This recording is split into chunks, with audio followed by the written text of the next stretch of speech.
Puji Tuhan, Bapak Ibu Saudara, silakan duduk. Shalom.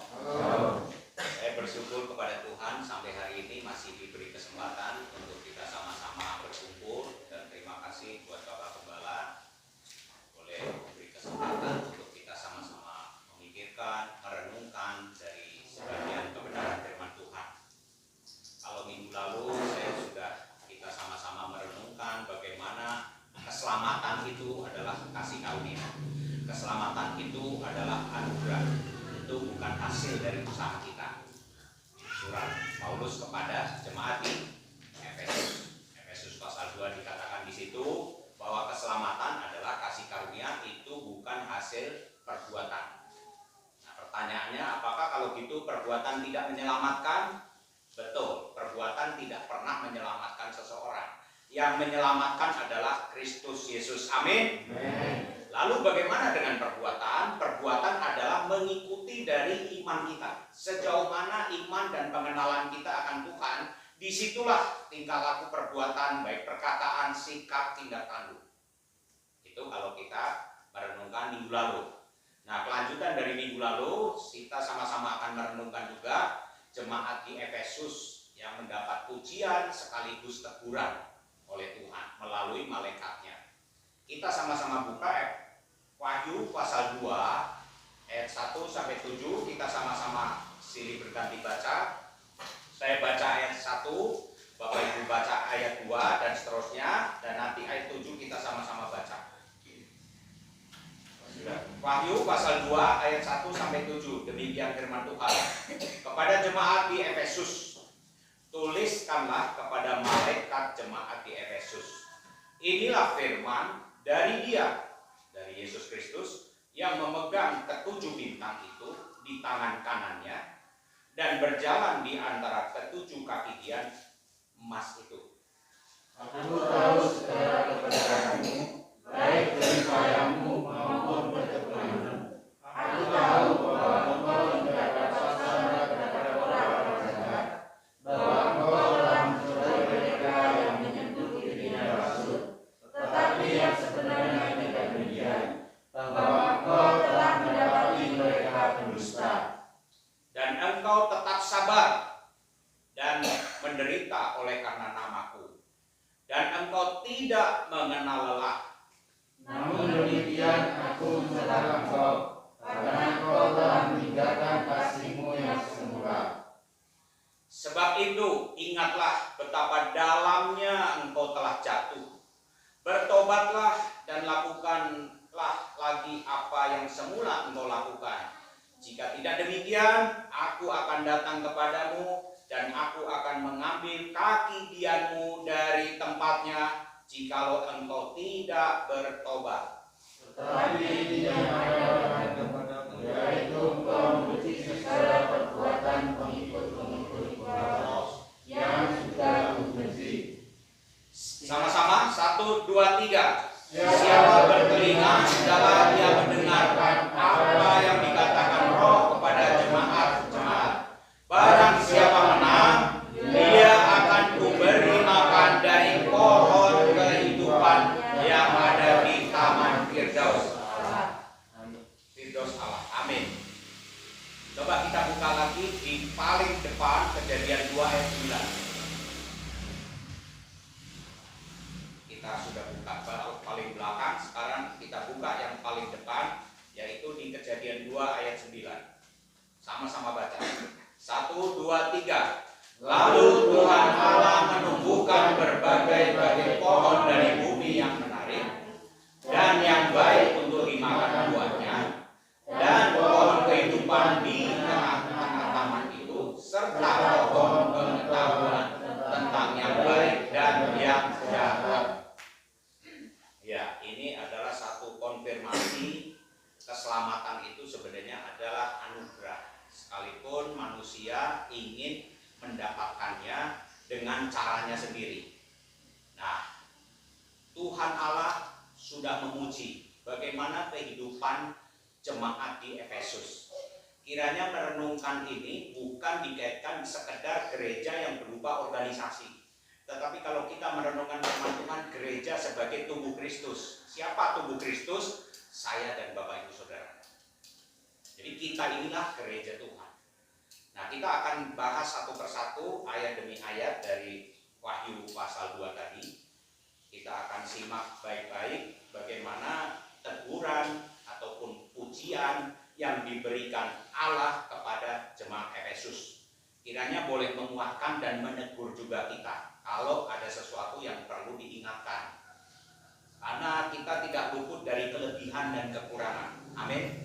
Manusia tidak luput dari kekurangan maupun kelebihan. Demikian juga jemaat iman, gereja Tuhan. Dan ironisnya hari ini kalau Bapak Ibu lihat Efesus itu hasil dari penginjilan dari Rasul Paulus ke Efesus, sekarang sudah jadi negara Turki. Sudah sebagian besar mayoritas bukan Kristen lagi. Sudah runtuh imannya. Sudah terbuang ke sana sini jemaat-jemaat orang-orang Kristen yang pengikut Tuhan di sana. Saya bacakan di sini, tuliskanlah kepada malaikat jemaat di Efesus, inilah firman dari Dia. Jadi ini benar-benar walaupun malaikat yang menyampaikan, tapi malaikat adalah utusan Allah yang diperintah oleh Allah untuk menyampaikan. Menyampaikan apa? Satu berita kepada jemaat di Efesus dari Dia, dari Kristus yang memegang ketujuh bintang. Maksudnya apa? Memegang ketujuh bintang. Kalau Bapak Ibu baca di Efesus, di Wahyu 2 itu sampai Wahyu 3 itu ada 7 jemaat. Nah, 7 jemaat itu diawali oleh jemaat di Efesus. Dan Efesus, kota Efesus itu kota kayak metropolitan gitu. Perdagangan ada di situ, pusat budaya ada di situ, orang Romawi ada di situ, Yunani ada di situ, orang Yahudi ada di situ, sampai terjadi banyak klinik-klinik di sana. Makanya nanti kalau kita bahas di ayat berikutnya ada pengikut Nikolaus. Tapi apa itu Nikolaus? Siapa, ajarannya bagaimana? Nah, itu nanti kita bahas. Supaya kita sama-sama memikirkan apakah kita juga bagian dari pengikut Nikolaus.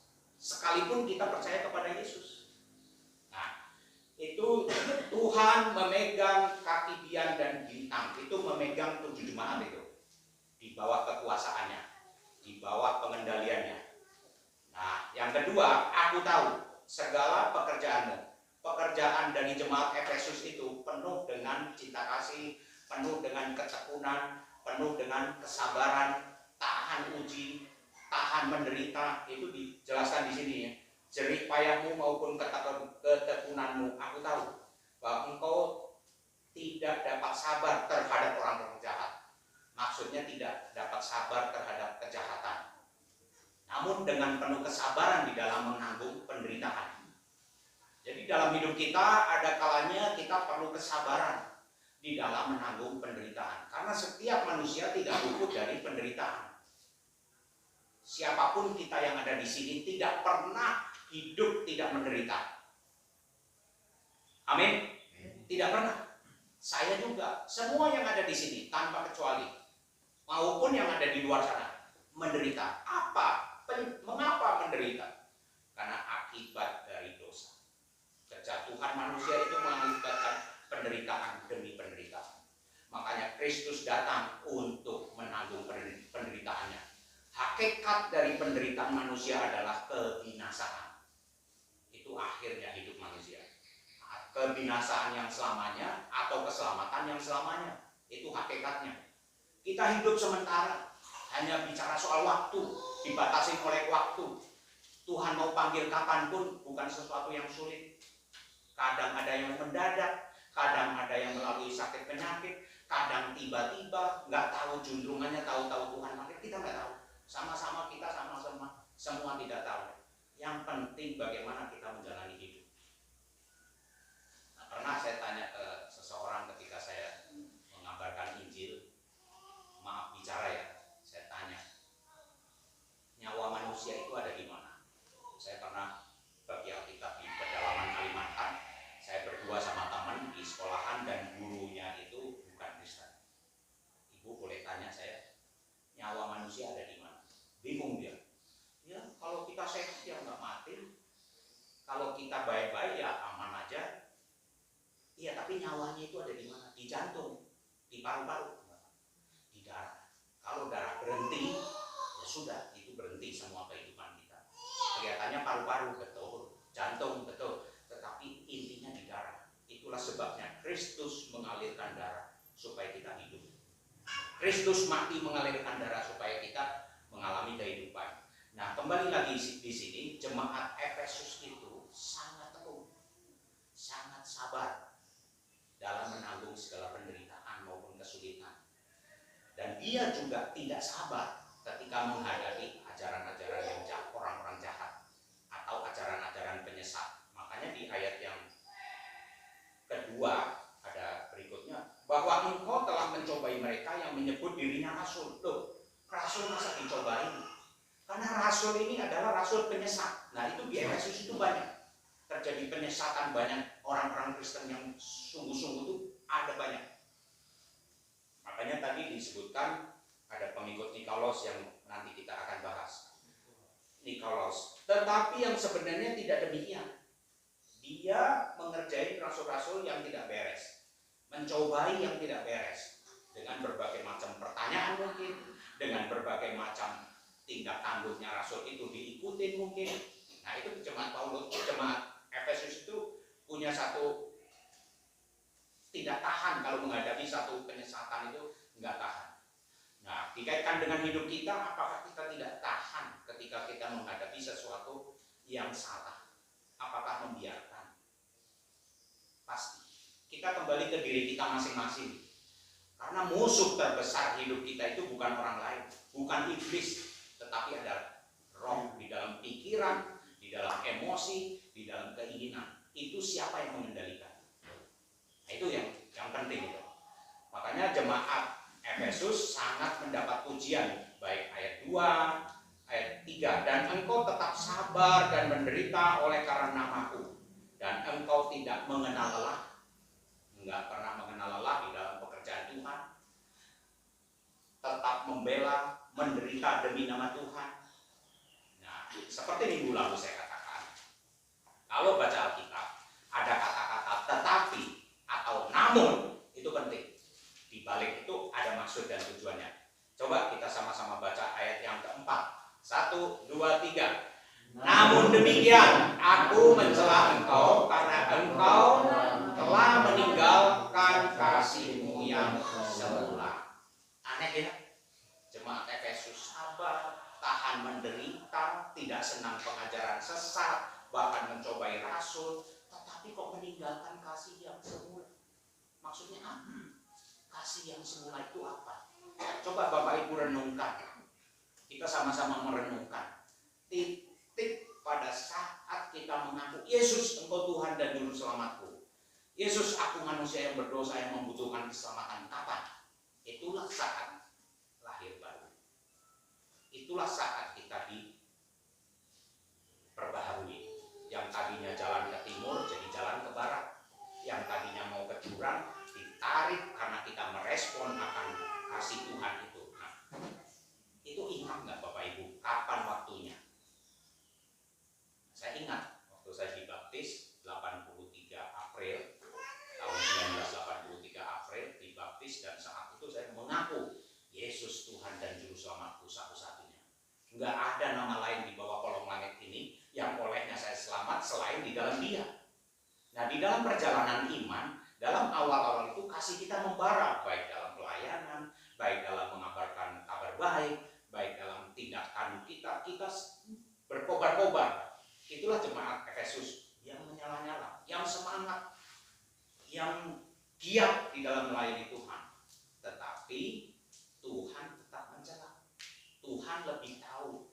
Makanya tadi di awal dari ayat 2 dan 3, aku tahu, Tuhan tahu.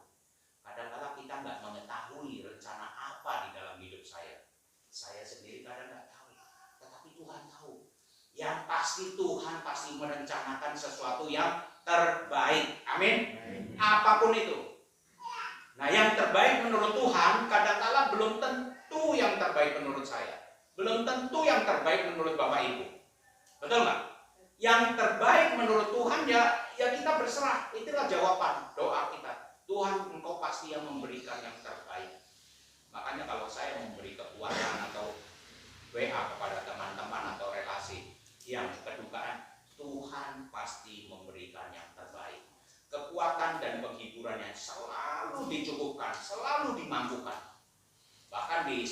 Korintus disebutkan Tuhan tidak akan mencobai melebihi dari kekuatan kita. Amin. Berarti Tuhan lebih tahu daripada kita tahu diri kita sendiri. Inilah Tuhan tahu jemaat Efesus. Belum tentu jemaat Efesus mengetahui bahwa dia telah meninggalkan kasih yang mula-mula. Makanya Tuhan menegur. Aku tahu engkau ini baik, engkau giat, engkau sabar, engkau tahan uji dan sebagainya. Aku tahu. Tetapi namun demikian, aku mencela engkau karena engkau telah meninggalkan kasihmu yang semula. Nah, ini ironis. Satu sisi dia giat, tahan menderita, tapi telah meninggalkan kasih yang mula-mula, yang membara itu. Seolah-olah keagamaan kita, pengikutan kita terhadap Kristus sebagai rutinitas. Yang namanya minggu ya mesti ibadah, mau kemana lagi, rutinitas. Bukan sesuatu yang dinanti-nantikan. Oh ya, saya mau datang kepada Tuhan, saya mau menyembah Dia, saya mau meninggikan Dia, saya mau dapat kebenaran firman Tuhan. Bukan. Seolah-olah suatu rutinitas. Nah, kalau kita sudah terjebak kepada suatu rutinitas, itu yang membahayakan keimanan kita. Itu yang membahayakan keimanan kita. Makanya di ayat 5 diingatkan kembali jemaat Efesus ini, sebab itu ingatlah betapa dalamnya engkau telah jatuh. Di dalam perjalanan keimanan kita mungkin bisa jatuh. Kita bisa mungkin jatuh bangun. Tetapi jangan sampai tergeletak. Karena tangan Tuhan selalu mengangkat kita. Amin. Kalau kita tergeletak, kita jatuh terpuruk dan tidak mau bangkit lagi, ya dipertanyakan keimanan kita. Sudahkah kita sungguh-sungguh dalam beriman kepada Tuhan, atau masih meragukan keselamatan yang Tuhan berikan kepada kita? Ya, engkau terlalu dalam jatuh. Bertobatlah dan lakukanlah lagi apa yang semula engkau lakukan. Jadi Kristus kembali mengingatkan, bertobatlah dan lakukan lagi apa yang semula engkau lakukan. Suruh bertobat, suruh kembali. Loh, kan saya sudah menderita buat Kristus. Saya sudah ikut melayani Tuhan. Kok suruh bertobat lagi? Pertobatan itu tidak pernah berhenti. Tetapi pengakuan Kristus Yesus adalah juru selamat itu pertobatan awal. Tapi pertobatan itu terus-menerus selagi kita hidup di dunia ini. Misalnya kita mendengar kebenaran firman Tuhan, Tuhan menegur, Tuhan mengingatkan. Lalu kita introspeksi diri, tidak mengulangi kesalahan yang sama. Karena selagi kita di dunia ini tidak mungkin kita tidak berdosa. Tetapi kita disempurnakan ketika berjumpa dengan Tuhan. Amin. Jadi penyempurnaan itu belum terjadi. Kalau penciptaan sudah terjadi, penebusan sudah terjadi, ya kan, pewahyuan sudah ada, perjanjian lama sampai perjanjian baru. Namun penyempurnaan belum terjadi. Ingat ya, penciptaan sudah ada, kejatuhan manusia sudah terjadi, penebusan Kristus sudah dilakukan. Namun penyempurnaannya belum, dan itu terus menerus. Dan terjadi penyempurnaan sebagai ciptaan, benar-benar ciptaan baru yang murni baru nanti. Tapi sekarang kita sudah menikmati keselamatan atau menjadi ciptaan yang baru, ya. Sebab itu ingatlah betapa dalamnya engkau telah jatuh dan bertobatlah. Lakukan lagi apa yang pernah kau lakukan itu. Jadi Tuhan mengingatkan kepada jemaat di Efesus untuk coba kamu ingat waktu-waktu yang lalu, kasihmu yang mula-mula. Ingatkan betapa baiknya Tuhan. Sudah diketahui ciri-cirinya, sudah dipuji, namun juga ditegur. Mengandung kebahayaan kalau orang terus dipuji, bisa menjadi sombong. Ya, mengandung kebahayaan juga ketika orang selalu ditegur, dicela. Dia akan minder, dia akan rendah diri. Jadi kita harus seimbang antara pujian dan teguran, harus seimbang. Terhadap anak kah, terhadap orang lain kah.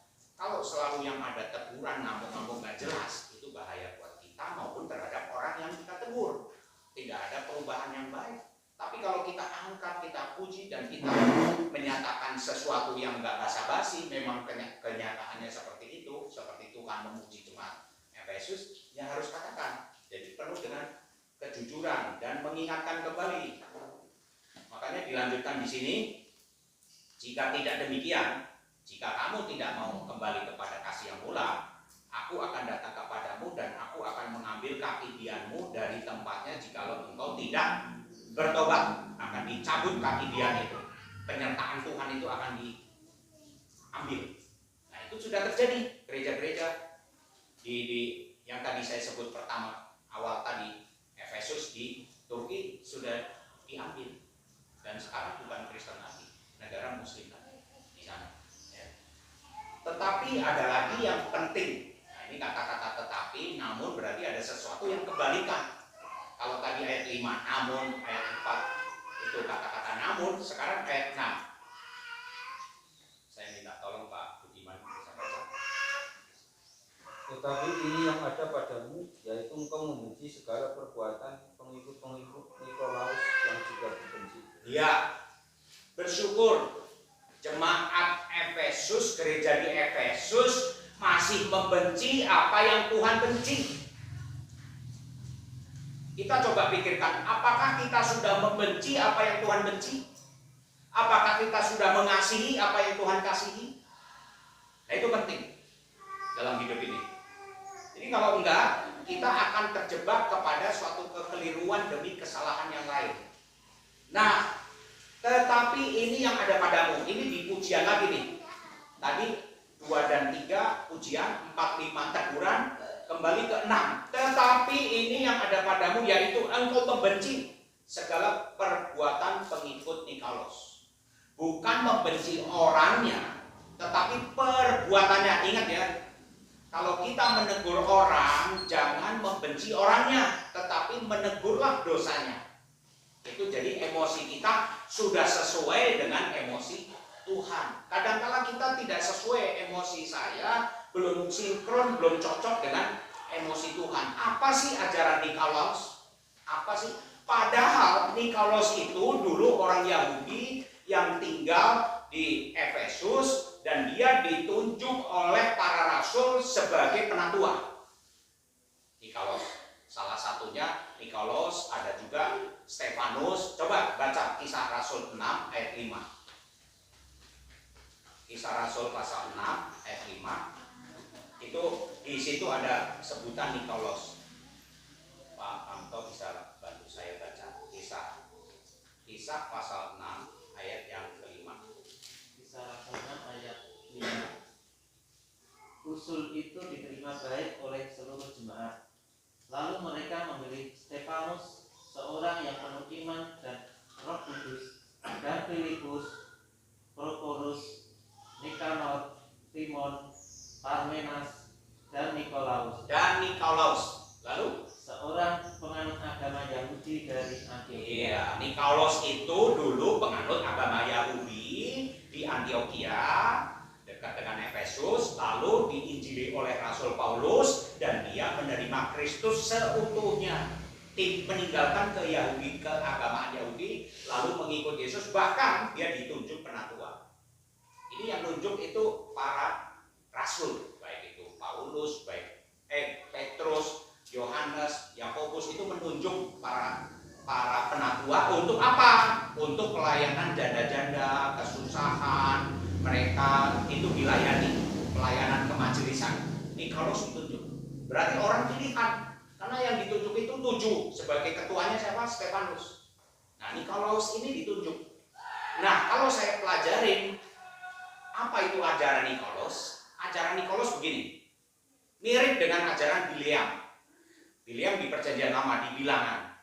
Nikolaus itu selain percaya Yesus, dia juga masih memperbolehkan jemaat untuk klinik, perdukunan, tenung, nyembah berhala. Jadi boleh, nggak masalah. Yang penting kamu percaya Yesus.